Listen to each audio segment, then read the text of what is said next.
Le doux caboulot fleurit sous les branches et tous les dimanches plein de populos.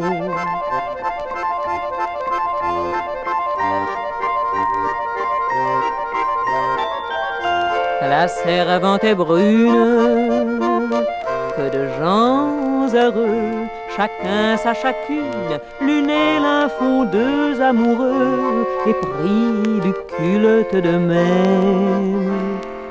Ah, sûr que l'on s'aime et que l'on est gris.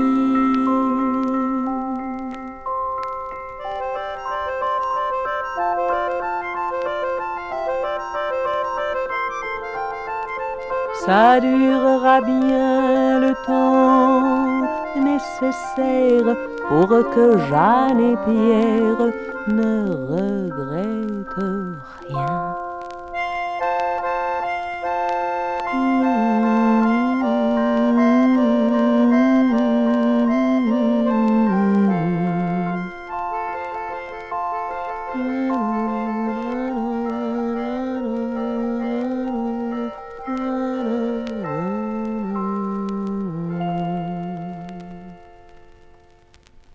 C'est au son de l'accordéon que Nénette a connu Léon et que j'ai rencontré Fernande.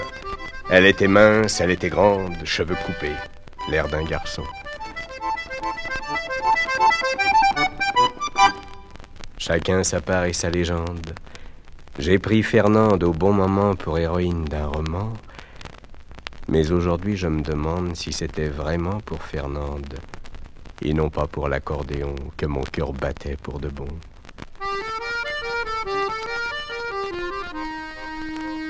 Il jouait un air triste et tendre avec de longs gargouillements, et l'extase jointe au tourment y faisait, pour qui sait entendre, tournoyer mille enchantements. Qui veut aimer souffre d'attendre. J'ai trop souffert à mes 20 ans pour qu'au musette en l'écoutant, l'accordéon qui tente et tendre et rauque inexorablement ne me permette de comprendre désormais qu'il est l'instrument des poètes, des cœurs à prendre et de mes mauvais garnements.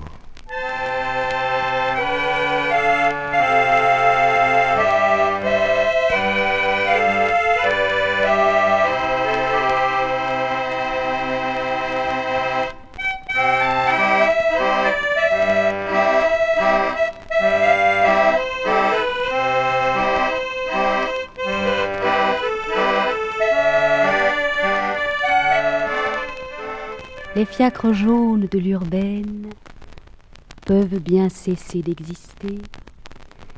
S'ils ne sont plus, ils ont été. Et je crois les revoir trotter en descendant tout d'une haleine, de Montmartre à la Madeleine, ou la sinistre Trinité. Sans prendre garde au paysage, pourvu qu'on ne fût pas pressé et qu'on tint les rideaux baissés, il vous faisait faire un voyage, où quelquefois, dans un virage, tout était à recommencer.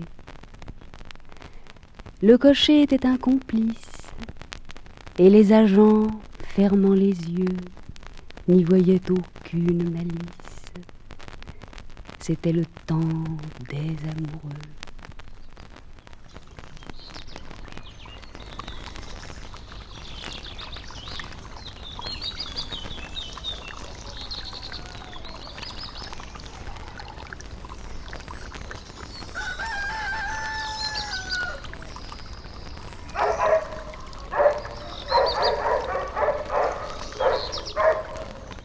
Lestement, l'amant de madame grimpa jusqu'au grenier, car les chiens aboyants et fumants précédaient leur maître dans la cour.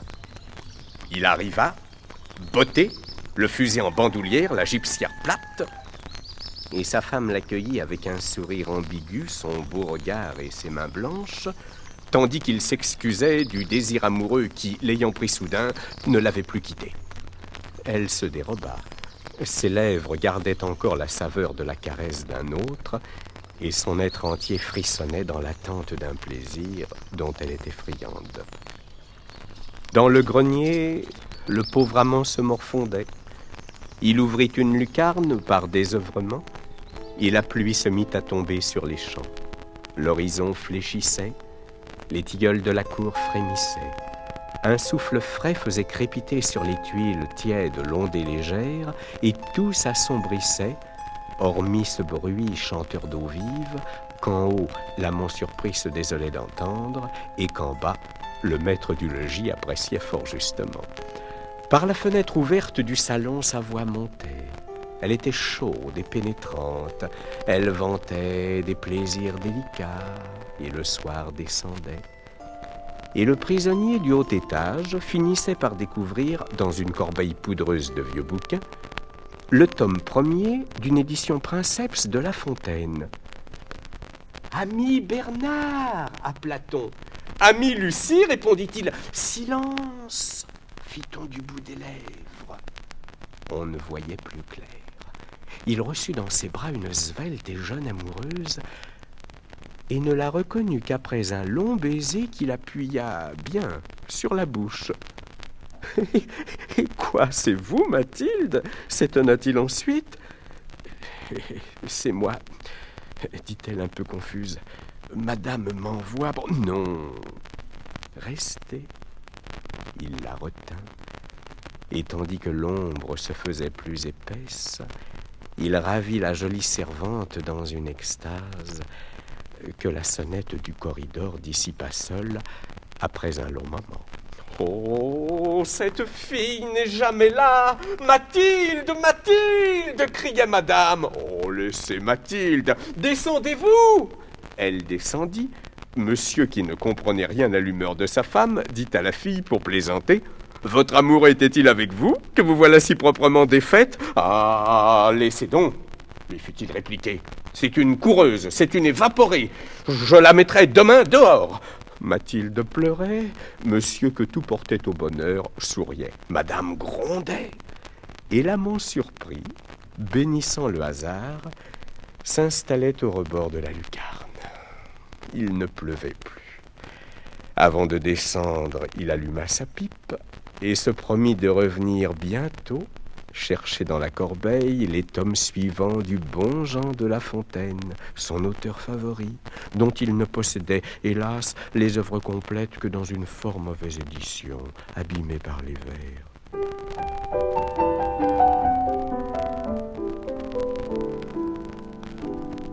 Comme au beau jour de nos 20 ans, par ce clair matin de printemps, j'ai voulu revoir tout là-bas l'auberge au milieu des lilas. On entendait sous les branches les oiseaux chanter dimanche, et ta chaste robe blanche paraissait guider mes pas. Tout avait l'air à sa place, même ton nom dans la glace, juste à la place où s'efface, quoi qu'on fasse, toute trace. Et je croyais presque entendre ta voix tendre murmurer: viens plus près. J'étais émue comme autrefois dans cette auberge au fond des bois. J'avais des larmes dans les yeux et je trouvais ça merveilleux. Durant toute la journée, après tant et tant d'années, dans la chambre abandonnée, je nous suis revus tous deux. Mais rien n'était à sa place, je suis restée tête basse, à me faire dans la glace, face à face, la grimace. Enfin j'ai poussé la porte, que m'importe, elle nini, c'est fini. Pourtant quand descendit le soir, je suis allée tout seul m'asseoir sur le banc de bois vert moulu, où tu ne revins jamais plus. Tu me paraissais plus belle, plus charmante, plus cruelle qu'aucune de toutes celles pour qui mon cœur a battu.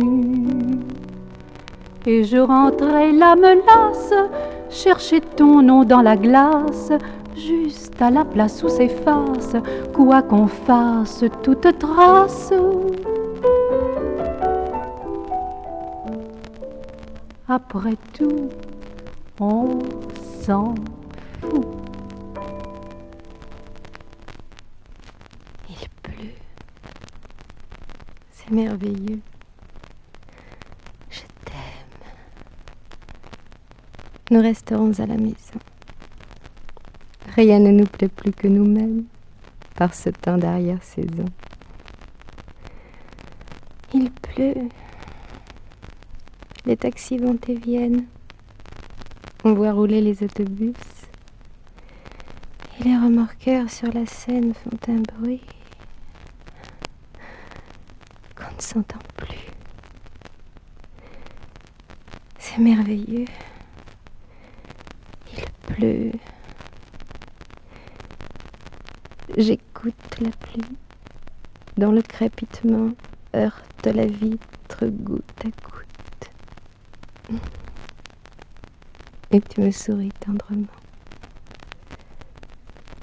Je t'aime.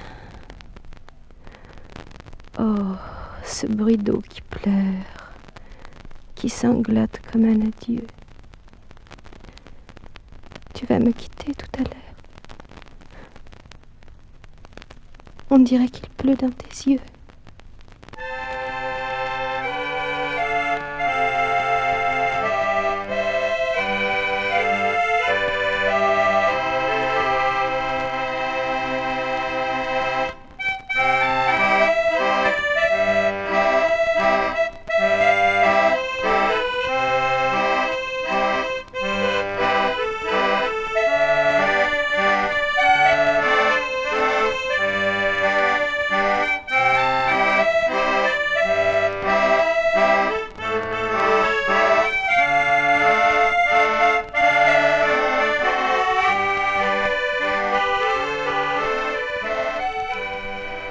Au pied des tours de Notre-Dame, la Seine coule entre les quais. Ah, le gai, le muguet coquet, qui n'a pas son petit bouquet? Allons, fleurissez-vous, mesdames. Mais c'était toi que j'évoquais sur le parvis de Notre-Dame. N'y reviendras-tu donc jamais? Voici le joli mois de mai. Je me souviens du bel été, des bateaux-mouches sur le fleuve et de nos nuits de la cité. Hélas, qu'il vente, grêle ou pleuve, ma peine est toujours toute neuve. Elle chemine à mon côté. Dans le jardin du Luxembourg, les feuilles tombent par centaines, et j'entends battre le tambour, tout en courant la prétentaine parmi les ombres incertaines qui me rappellent nos amours. De ma chambre du quai aux fleurs, je vois s'en aller sous leurs bâches les chalands aux vives couleurs, tandis qu'un petit remorqueur halète, tire, peine et crache en remontant à contre-cœur l'eau saumâtre de ma douleur.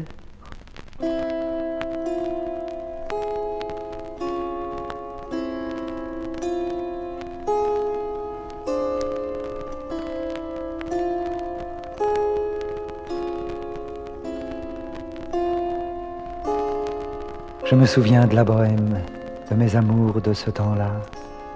Oh mes amours, j'ai trop de peine quand refleurissent les lilas. Qu'est-ce que c'est que cette antienne? Qu'est-ce que c'est que cet air-là?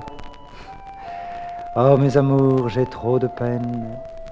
Le temps n'est plus de la bohème. Au diable soit tous les lilas. Il pleut dans le petit jour blême, il pleut, nous n'irons plus au bois. Toutes les amours sont les mêmes, les morts ne ressuscitent pas. Un vieil orgue comme autrefois, mou, essoufflé, la marjolaine.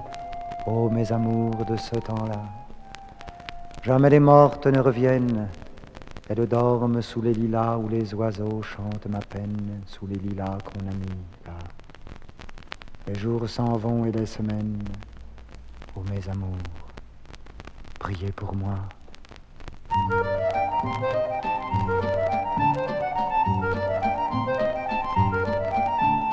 Te souviens-tu de ma voix trop sincère, des mots d'amour que je t'ai toujours dit, de ma gaieté, de mes brusques colères et de l'enfer que fut mon paradis.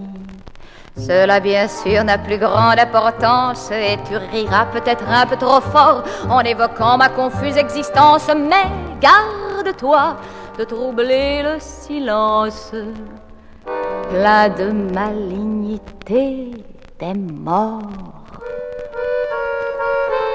Où que ce soit, à n'importe quelle heure, avec celle qui m'aura remplacé, il faudra bien, malgré toi, que tu pleures au souvenir de notre affreux passé.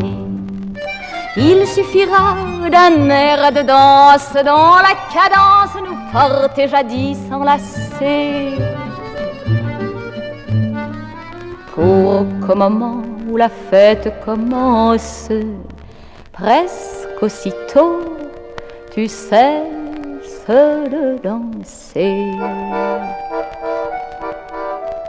J'ai si longtemps vécu dans un beau rêve qui me semblait par nous seuls habiter, qu'en te quittant je n'ai mis qu'une trêve entre ce rêve et la réalité. Tu n'as pas fait ce qu'un autre à ta place aurait tenté par simple charité. Regarde-toi maintenant dans la glace, tu me verras surgir quoi que tu fasses, toujours, toujours à ton côté. Où que ce soit, à n'importe quelle heure, avec celle qui m'aura remplacé, il faudra bien, malgré toi, que tu pleures au souvenir de notre affreux passé.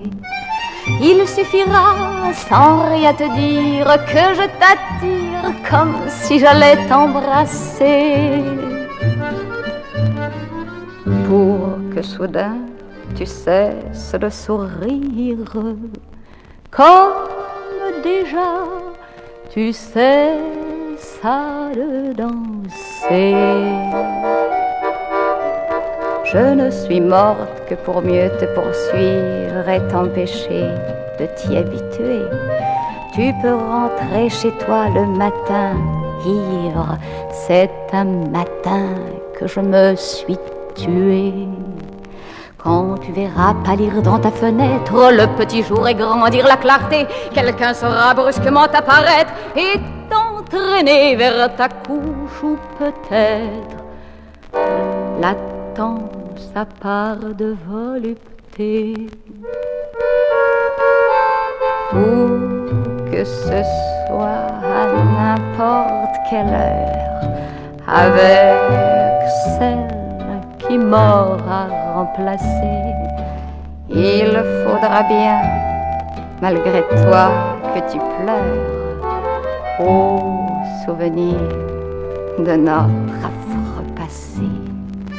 Il suffira que dans l'ivresse de tes caresses et de tes serments insensés, entre vous deux, mon corps soudain se dresse, pour qu'aussitôt tout cesse d'exister.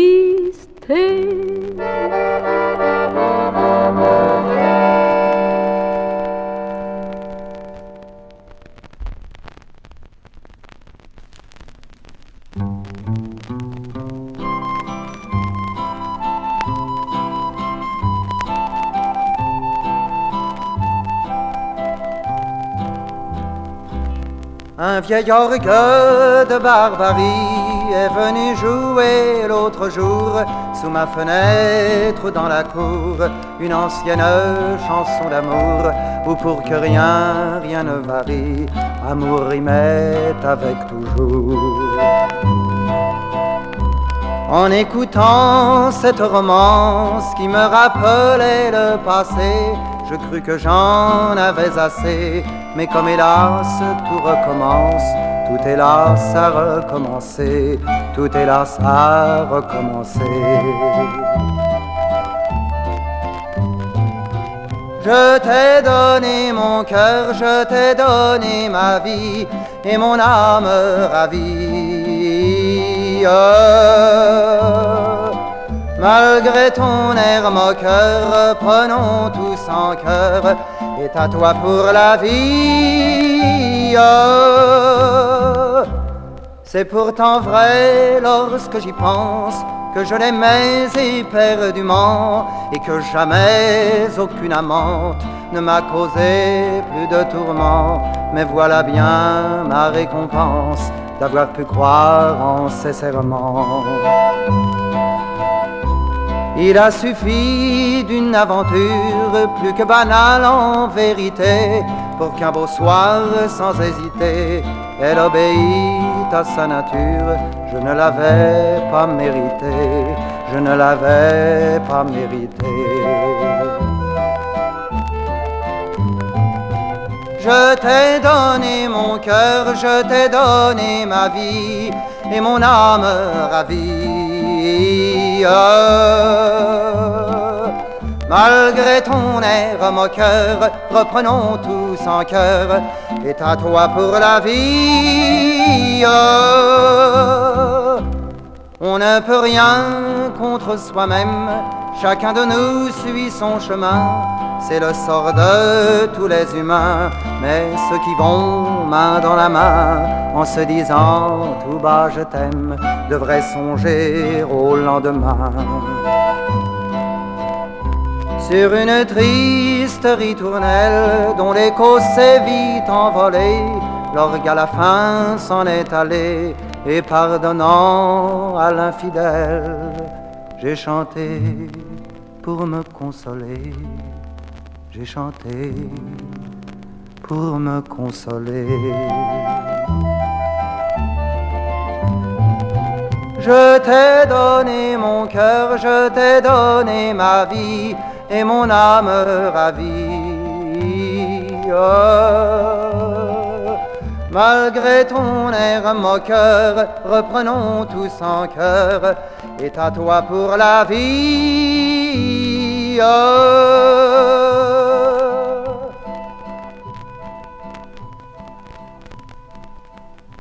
Il n'y a pas loin par la route de mortes fontaines à Chaly, mais par les bois et les taillis, plus d'un se perd sans qu'il s'en doute, et perd la belle qui le suit.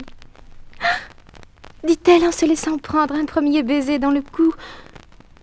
Je ne sais, mais je crois entendre. Non, lui chuchote une voix tendre. N'ayez crainte, c'est le coucou. Une rumeur vaste et confuse circulait parmi la forêt. On aurait dit d'un bruit d'écluse. Le coucou chantait, mais par ruse. Il observait des temps d'arrêt. Et les agiles tourterelles, les beaux ramiers toujours unis, roucoulement, claquement d'ailes. Oh, chers oiseaux, couple fidèle, se répondaient de nid à nid. Mais qui frappe ainsi? Fit surprise la belle à son jeune amoureux. Un pivert s'envola près d'eux. Ce n'est rien, soupira la brise en se jouant dans ses cheveux. Ce n'est rien, répéta la source tout affairée en se hâtant. Rien, dit l'écho près de l'étang où venait s'achever sa course. Qu'a dans mon cœur à battre tant? Puis tout à coup, dans un vertige qui la fit choir contre un buisson, comme une fleur meurt sur sa tige, elle comprit que c'était son tour d'être morte à sa façon. Tandis qu'heureuse et décoiffée, bouche close, les yeux ouverts, elle trouvait à l'univers le charme d'un conte de fées qui lui semblait lire à l'envers, et qu'une présence inconnue la troublait par des craquements de branches qu'à chaque moment un vieux faune à tête cornue écartait indiscrètement.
belles sirènes sur la Seine échangeaient leurs appels stridents. Que mon cœur, hélas, a de peine chaque fois que je les entends. Nageant de l'une à l'autre rive, elles s'ébattaient sur les flots. Et je pensais aux matelots qui, de l'avant de leur vaisseau, se voyaient pris par la dérive, avant de périr sous les eaux. Comme eux, penchés sur l'eau profonde, je m'en allais le long des quais. Et mes amours que j'évoquais, brunes, châtaines, rousses, blondes, étaient autant d'amours manqués. Et dans la brume confondue, je vous cherchais le cœur battant. Belles sirènes entendues, belles sirènes disparues, belles amours de mes 20 ans.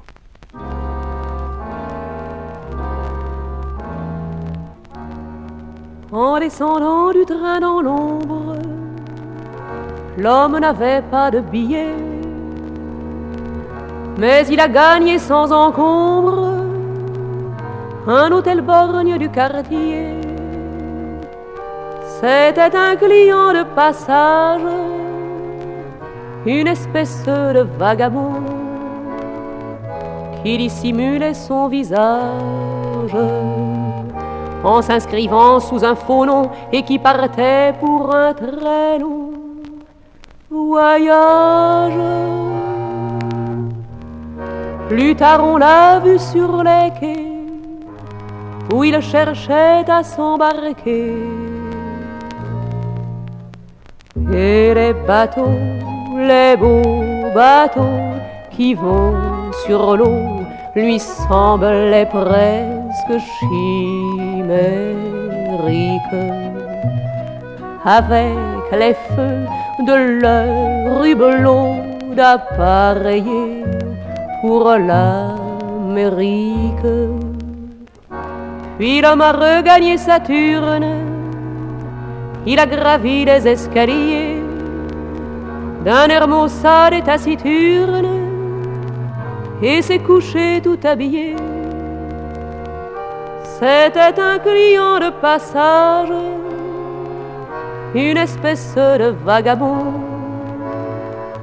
sans passeport et sans bagage, un désespéré qui, dit-on, voulait partir pour un très long voyage. Des policiers l'avaient traqué comme une bête sur les quais. Et les bateaux, les beaux bateaux qui vont sur l'eau lui semblaient presque chimériques, avec les feux de leurs hublots d'appareiller pour l'Amérique. Par les carreaux de sa fenêtre, jusqu'à l'aube il n'a pas cessé de voir se suivre et disparaître de gros nuages convulsés. C'était un client de passage qui, se sentant alors perdu, a jugé qu'il était plus sage qu'on admit qu'il s'était pendu pour n'avoir pas eu l'argent du voyage. D'autres que lui le long des quais au petit jour ont embarqué.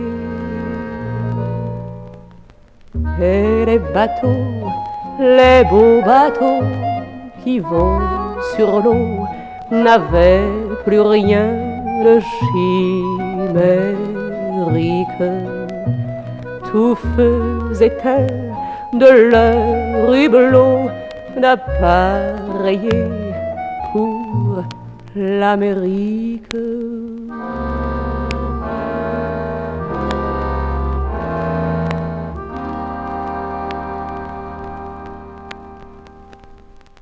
Quand je t'attendais dans ce bar, la nuit, parmi des buveurs ivres qui ricanaient pour avoir l'air de rire.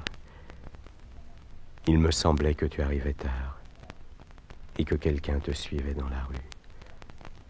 Je te voyais te retourner avant d'entrer. Tu avais peur.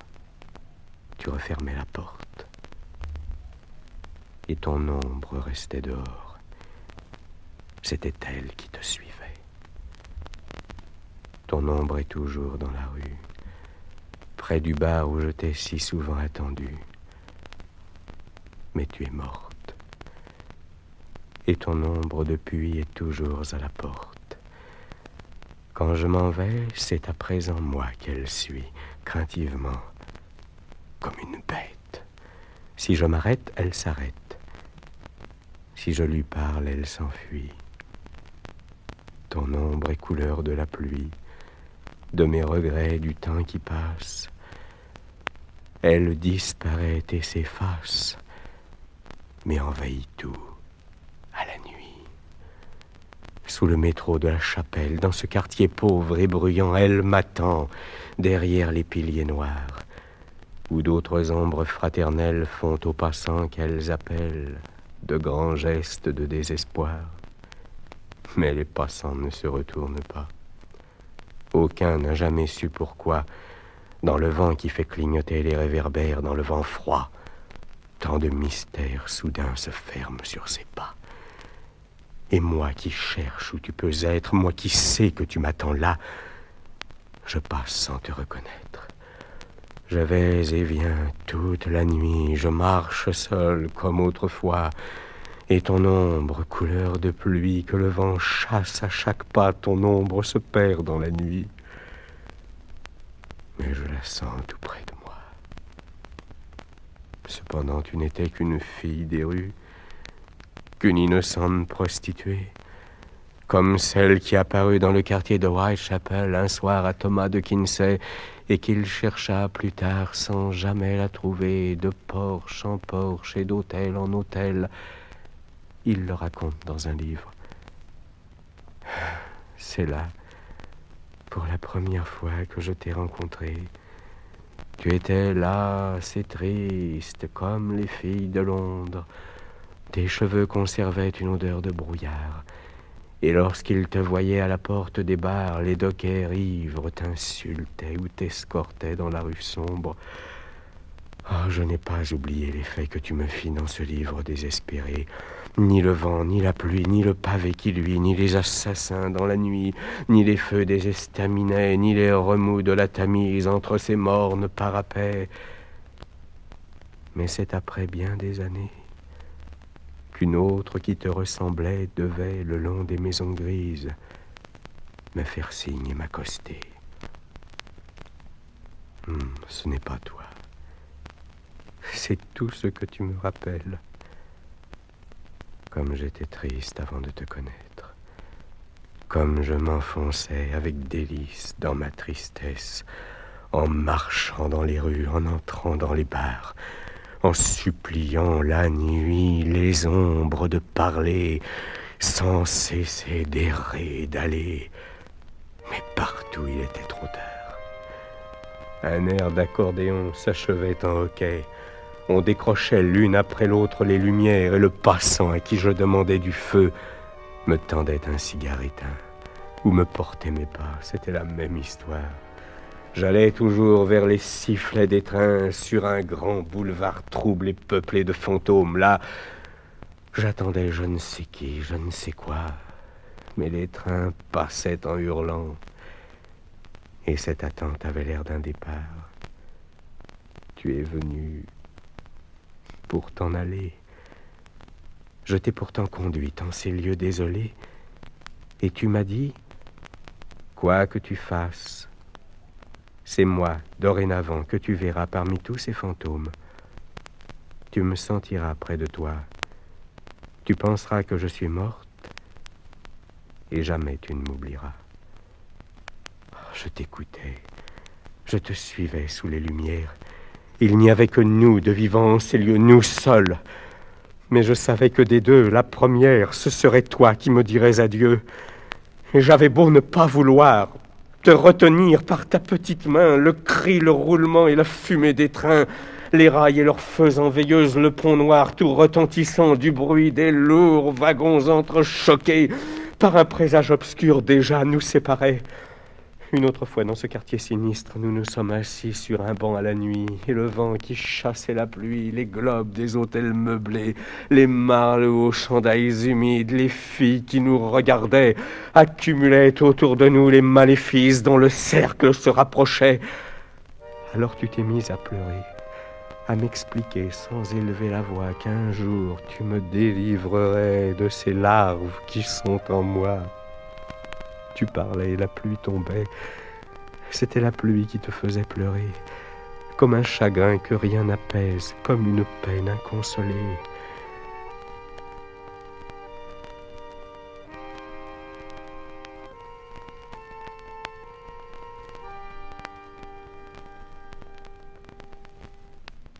Et la ronde des ombres et des feux des maisons tournait infatigablement, avec ses voyous et ses filles, ses bars où les phonos grinçaient en nous jetant quelquefois par la porte, comme l'appel d'une voix morte.